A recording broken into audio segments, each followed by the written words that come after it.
Hello again, this is my CS122A project, the Bluetooth RC card, and this is a longer video explaining my design choices and such. So I'd like to start off with saying that I bought this RC car from Amazon. I used the body of the car and the motors inside because I thought they would be good because these specific motors are already used for driving this particular car, right?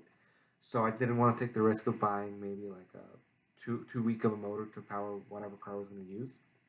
So yeah, I believe that these were. At first I thought that this was a servo motor and this was a DC motor at the back, but they're actually both DC motors, and that's really cool because inside this I can't unscrew it right now, but inside here there's a little mechanism, and when the DC motor is activated, it allows for the wheels to be spun, well, to turn left and right, and then when released, the mechanism returns the wheels to the original position. So I thought that was really cool, and I didn't have to implement that myself. So, like I said before, I used an Atmega 1284. This Atmega powers the whole system. I am talking via UCR to the Bluetooth module, and again the Bluetooth module is connected to my phone.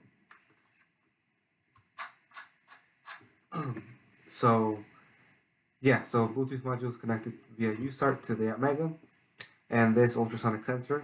It is actually only connected with 2 pins to the Atmega. So the first one is the echo pin.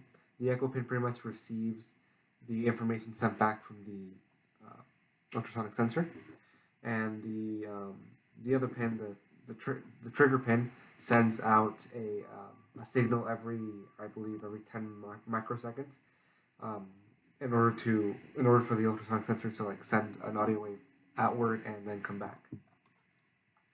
I'm using 2 9-volt batteries. So one of these 9-volt batteries is specifically for the DC motors because I found out that when I tried to use one 9-volt battery using this 5-volt power supply, there wasn't enough voltage going through, so my car would move really slowly, and so I have to power both DC motors with one 9-volt battery, and then the other 9-volt battery goes to the remaining devices. So yeah, again, I'll briefly demonstrate. So I go forward, and then I go forward, and then the car. I'm pressing and holding the forward key, the forward button, but the car does not move. It can go backwards, but not forward. Backwards, but not forward. It can't even turn left. I can try and turn left and right, but it will not go left and right. I can make it go back left or back right. Yeah.